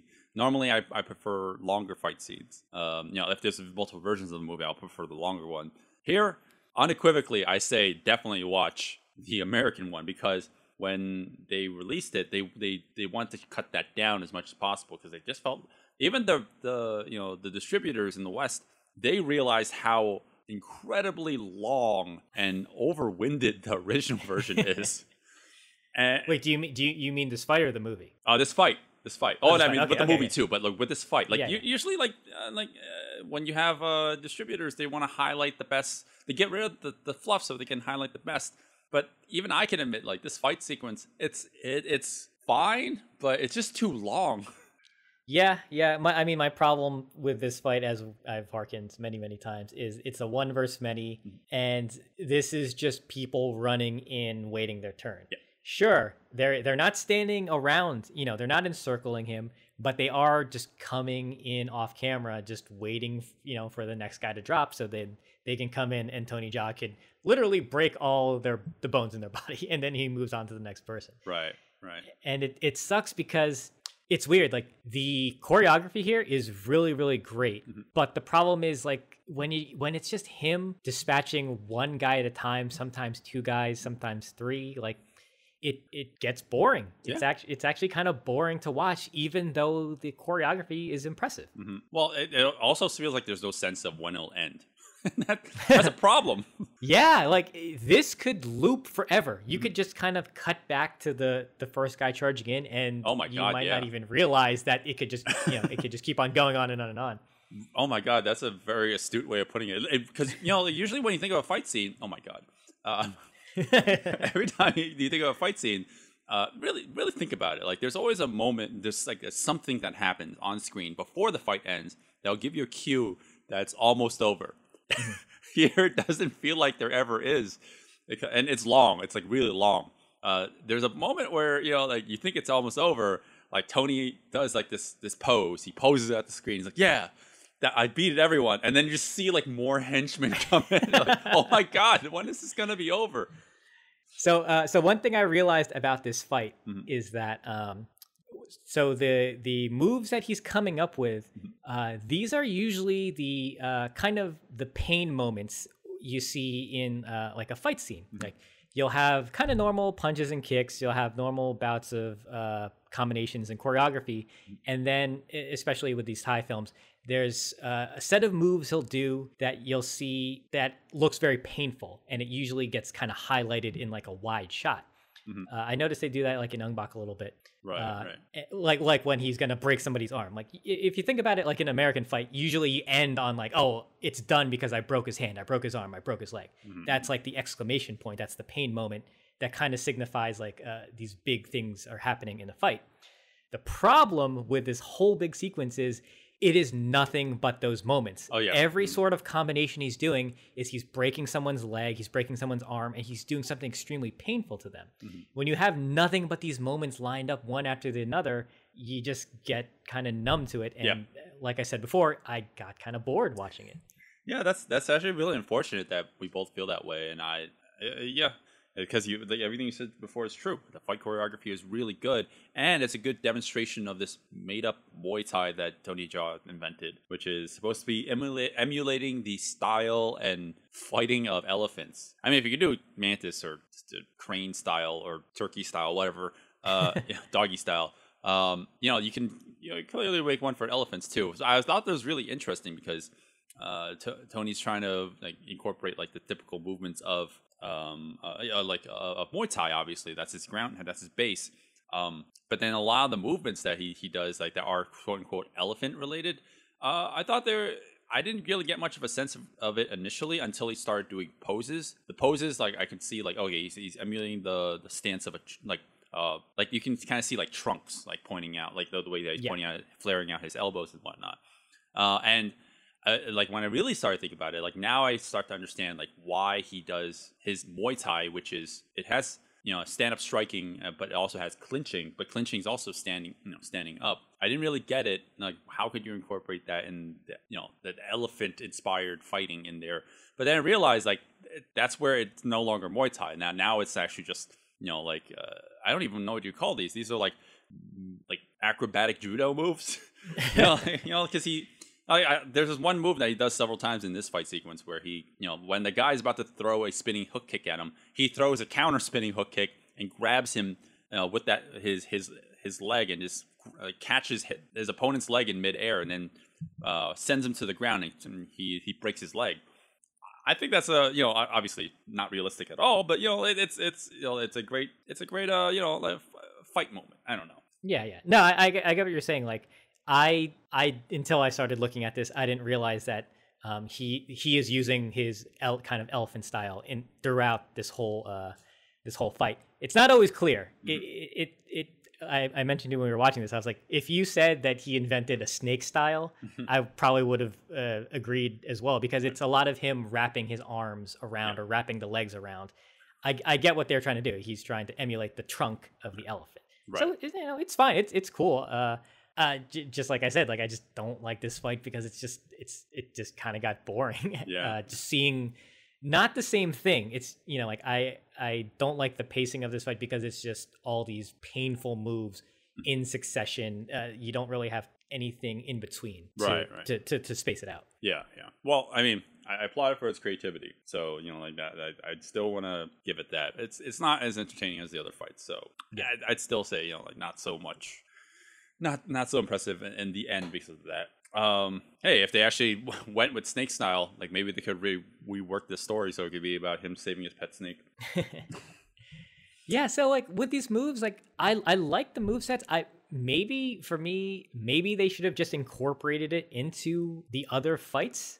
Yes, yeah. Mm-hmm. Like instead of just truncating it all into this one fight scene where he fights 40 guys, maybe just scatter these moves into other places. So it's like, oh, okay, now I'm seeing like the movie feels like it's about that Muay Thai style he invented instead of it just being in this one portion of the film, because I don't feel it's really utilized anywhere else but here. Right. Well, yes and no. Like his way of fighting in this fight scene is directly trying to like showcase that moment of it. The next one that happens is a far more literal interpretation of elephant style. And we'll get to that because okay, now we're like once Tony Jaa has cleared out he broke the last ankle that's possible to break in the room, and you see and you're like, is it fucking over? And you realize that like now we see a wide of Tony Jaa standing with like 80 people on the floor. And then you realize there's more fighting and there's like more people coming in from the side. No. But it could very well have happened. But anyways, he takes care of all these henchmen. He runs into the next room and then he charges at Nathan Jones. I was about to call him the Mountain. He's not the Mountain. He's charging at Nathan Jones, and he just and you're thinking to yourself like they're both charging at one another, and he has like 4 feet on him. Who's gonna win? But it turns out Tony Jaa does a jumping, flying double knee towards Nathan Jones' face. And you see the point of impact. You see... Oh, God, yeah. No wires. I can't stress that enough. There's no wires in this movie. So when you see the point of impact, it's like...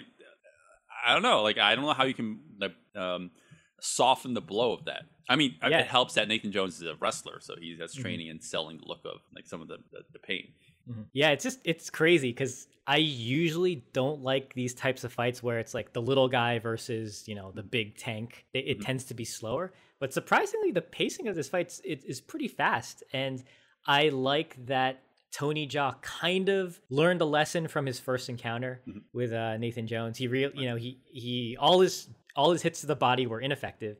It wasn't until he kind of elbowed him on the top of the forehead and he started bleeding where he realized like, okay, that's probably the only place I could really, put some pain on this guy. Yep. So the rest of the moves is him just kind of trying to climb up his body and like elbow the top of his head or deliver like, kind of cartwheel kicks to his head, like anything he could do because, the guy is just too strong and too powerful for him. Well, he definitely has to take advantage of Nathan Jones' lack of speed because Tony Jaa has that in spades, right? So he's taking advantage of that. But he's also attacking not the body; he's attacking the legs. He uses, he's using Nathan Jones's legs as leverage against him because, you even pointed this out later, where like Tony Jaa's hurled towards the floor. He literally Nathan Jones hurls Tony Jaa towards the floor, and he's like 20 feet away. That's how far he got hurled. And Nathan Jones like starts running at him, and Tony Jaa's just like, well, I guess I'm just gonna roll in front of him and then have him trip over me. That moment, I loved it because I always wanted to try that against if I was ever going to get into a fight with someone. What if I pencil roll on the floor? Like, would they trip over me? Like, it doesn't seem realistic. Maybe he does it too early in this movie for it to be believable, but Nathan Jones trips over a rolling Tony Jaa. So Well, That's in the film. Well, that's the point I was trying to make. Like, yeah, like Tony Jaa's going low. Like he's trying to make sure that Nathan Jones can't react as quickly as he can, or like where his legs are. This is why you don't skip leg day, because like that he attacks him low, they trips him. Earlier in the fight where when Nathan Jones like delivering these kicks and whatnot, or these punches, Tony Jaa's like doing the splits underneath him to slide away. And, like it just, and then like as soon as Nathan Jones is not looking, he delivers some attack towards his head. Like just take advantage. Like this is how you kind of make the tall versus short fight work. You want to you attack them low. If you learn anything from Game of Death, that's the lesson there. Like that's how Bruce Lee defeats Kareem Abdul-Jabbar. Like he takes advantage of his height in a certain way. And here, I think it's shown without being obvious. Like I feel like in Game of Death and whatnot, like they spell it out for the audience. Here, it's like just show, don't tell, and I like that about this. And also, what I said before about Tony Jaa incorporating elephant style. So now Tony's like using the elephant style against Nathan Jones, and I feel like it like in a certain way, and I feel like it's more effective. Mostly because like when you think elephant, you think like strong and sturdy, and like goes for like a lot of these like they'll break your back essentially, right? So like this guy's strategy now is to like stand strong while staying nimble as possible, but also like going for like these more brutal hits. Before it feels like he was just going for these in the previous fight he was going for these these body shots. Yeah, like body shots, like not very effective shots. Here it feels like he knows where the weak point is, and he's just gonna hammer down on that as hard as possible. Literally his head, yeah. yeah. These 12-6 elbows. Well, I mean, we could have had like a pretty interesting fight that what this could evolve to, because now we have a ballerina / whip master in the fight on top of Nathan Jones. And thirdly, I think it could have worked well if we had like some sort of Tai Chi guy or something like that, because we had this one other older gentleman in the scene. But instead of that, we have 3 more Nathan Jones. Yeah, that was kind of disappointing. It's like I liked him being the big bad tank. Yep. The fact that these 3 other wrestlers now come into the fight, I don't know. It's like when you like think about a video game when you fight a boss and you beat it, and then when you get later into the game, that boss is now just one of the normal enemies. It kind of felt like that for me, actually. Like, oh, I don't want to see you again. Well, now you have to fight 3 of them. Yeah, well, exactly. Like they're trying to make it difficult without building new assets. It's like, come on. Nathan Jones is just a palette swap. Yes, just the same 4 guys over and over. Well, I again, going back to the whole elephant thing. This is what I meant by literal. At first, like he was going for an elephant style martial art.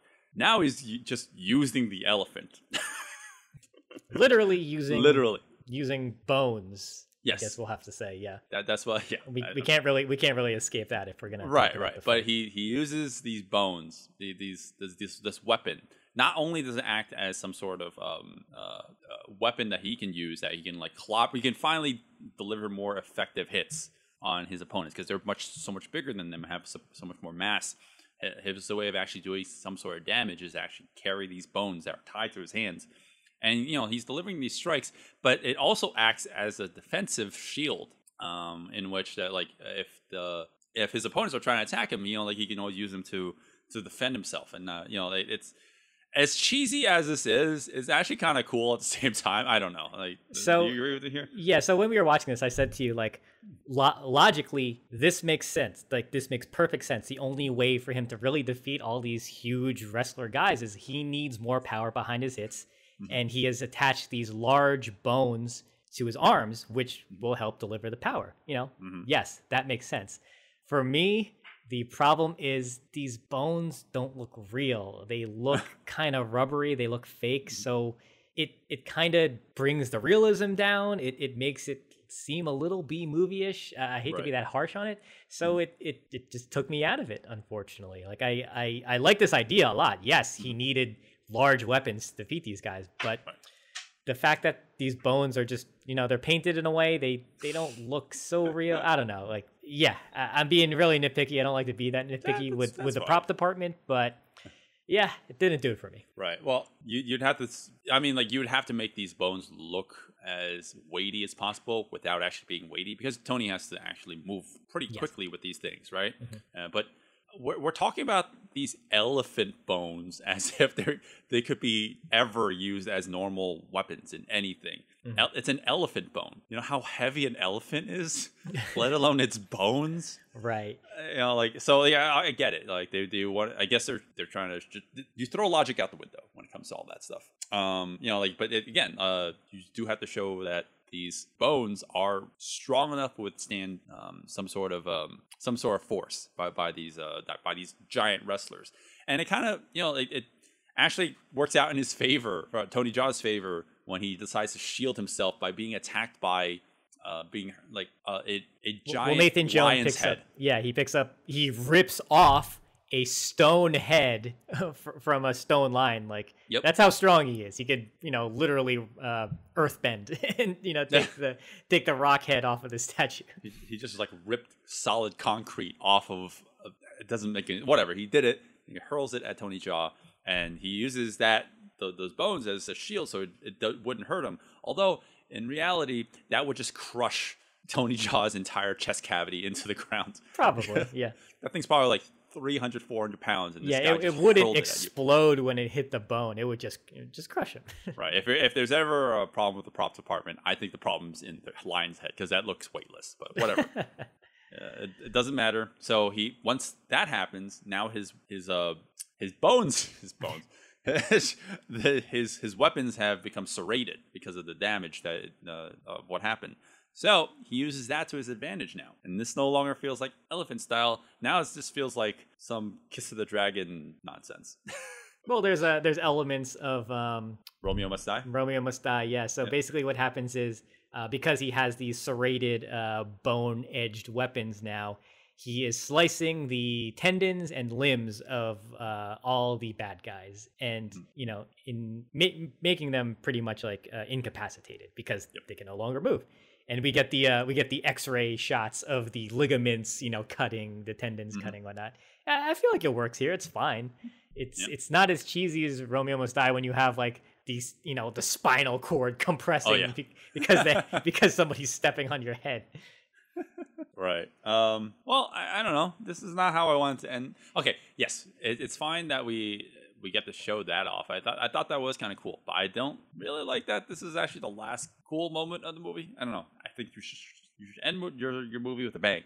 Yes. You end your fight scene with a bang. He disposes of Nathan Jones very easily. He disposes of the main bad guy pretty easily, and that's it. Yeah. It makes sense. How else is he gonna really defeat them? I don't know. You know, like. I don't know. Nathan Jones, Tony Jaa does some like backflip on, like his knees land directly onto Nathan Jones's back. Fine, you know that, but that's like you could have ended there, because I was like, oh, that's acrobatic enough. There's this moment where Nathan Jones is like, he's on the floor and he's grabbing at Tony Jaa's leg, and then Tony Jaa like grabs his legs, like he breaks Nathan's hands. Yeah, as his wrist. I'm like, that's not. I don't want to end it that way. Like, you shouldn't have added this extra scene, extra sequence. Like that flip was perfect. One last action moment. Tony Jaa does another side swipe, kicks a dude's face in a CG. Well, no, it's a real helicopter in a CG background, and then he jumps off of a building and delivers another flying double knee. And I actually am in the minority and saying that I don't like the stunt, not because of the stunt, but because of the shot. I hate the shot so much. Oh, I think universally a lot of people hate it because it's just, you know, they had to green screen it. How else are you going to do that? They can't really be on a helipad up, you know, on the building and then have somebody get double kneed to where off the building. Yeah, it's not going to happen. Well, my problem with it is not that they did it. It's the fact that I can't buy that they did it. That's a problem. Like, everyone has said that this stunt was actually done. Like Tony Jaa actually did do that stunt against a stunt person, and they did fall. But because the version that we're seeing here, I can't make out what's real or not. There's no details to latch onto. I feel like I just want to see this in a more quaint environment. Like, yes, I know that they want to do green screen so they can superimpose or key light in the Sydney skyline in the background to make it look like Sydney, even though they're filming in Bangkok. But there's a missed opportunity here. It's like watching it here in the final product. I don't know, like it just feels fake. Well, you know what it is, like it's not. You know what it is? They keep on advertising no CGI, no wires, but in actuality, they did have to use CG technically because they there's moments of green screen. So I guess for me personally, that's what kind of makes me feel odd about it, because yes, the stunt is real. He's jumping that far to do the double knee, but when it's put on the fake backdrop, you kind of reel back like, wait a second, it doesn't feel right at the same time. You know what this is the equivalent of? This is the equivalent of when The Thing 2011 was like, oh, we're going to use real animatronics, and then in the final product they just CG'd over it. It's like, what was the point? What is the point? You know what I wish they did? I wish that maybe the helicopter was taking off from maybe the port, so that they could have been over water, like over the ocean, so that maybe they could have really did the stunt. Maybe they could have had the person just over water, and he could have really jumped off like the dock, hit him into the water, and they still would have been safe, instead of needing to get the the Sydney skyline backdrop or whatever. Right. Well, it's fine. In the end, I think it's fine. I like the stunt. I just don't like the shot. Yeah, it's all right. And I don't think there's anything else after this that's worthy of talking about. In the American cut, you see that Tony Jaa is in the hands of the trunk. Whatever, he's fine. He's fine. Everybody's fine. Yeah. In the American cut, the ending actually kind of doesn't make any sense, just because there's a character who's released, and you're like, oh, she's safe, but then they cut out all the scenes with her previously in the movie. Yeah.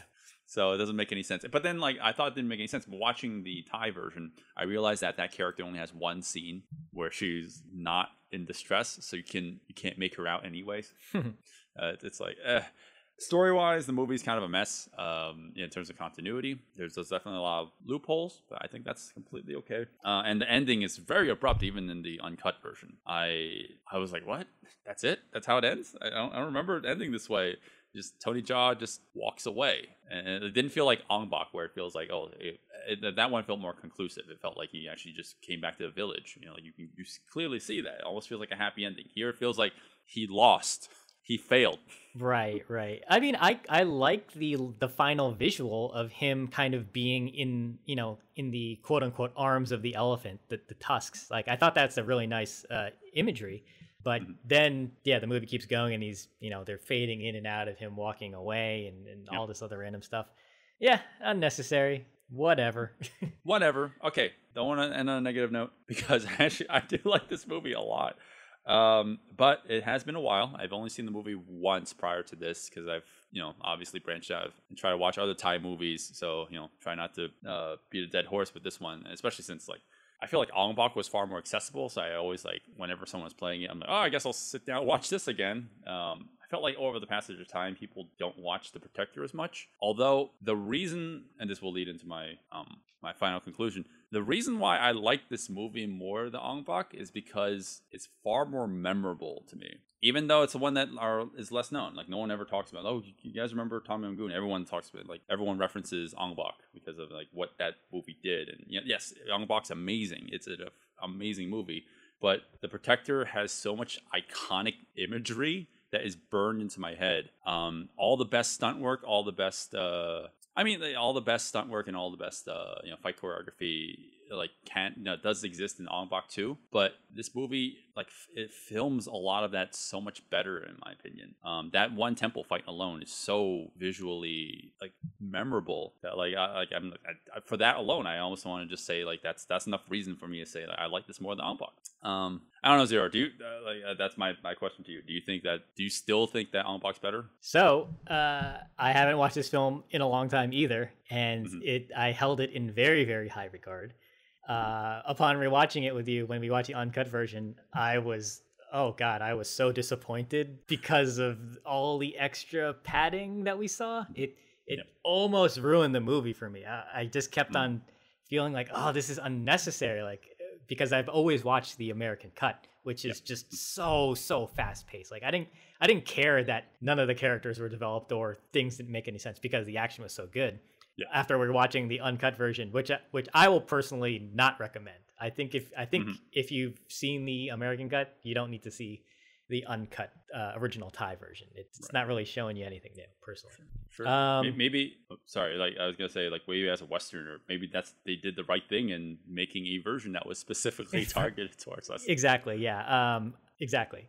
So going back to that, oh man, I think I might still like Ong Bak better. I think because of how the fights are peppered in that movie, it feels like with the temple, the burning temple fight, like you have 3 fights back to back to back. I know they do that in Ong Bak, but I don't know, something about the choreography in Ong Bak, it feels like it's spaced out a little more. I don't know how to describe it. I think I might like Ong Bak more because I like the fight choreography in that as opposed to this one. From a technical level and a stunt level, I think this is superior, obviously, because we get the one take. Yes, yeah. For that one fight scene alone, I guess like is easily a contender. Like if you just have that alone, that's enough reason to like pick that. But as an overall movie experience, I don't know. I still like this one more than Ong Bak. I still love Ong Bak. Like Ong Bak's great, but this movie feels like I guess like the whole elephant thing resonated with me a little bit more. Yeah, you not so much. I know that you're like, I don't care about that thing. Okay, so that's one thing I did want to mention. I never cared about the elephant when I first watched this movie. Like that's one of those things I feel is kind of a cheat. Like, hey, let's put an animal. Automatically people will sympathize or empathize, whatever. Like that doesn't do anything for me. I was hoping in the original Thai cut, which I haven't seen until now, I thought maybe they would have a little more character development with him and the elephant, so that at least I would like the elephant, and so I would want him to save the elephant. That's standard. It didn't really add anything new for me, unfortunately, so I still didn't care. And then I just felt bored because there's so much unnecessary fluff in between the fights.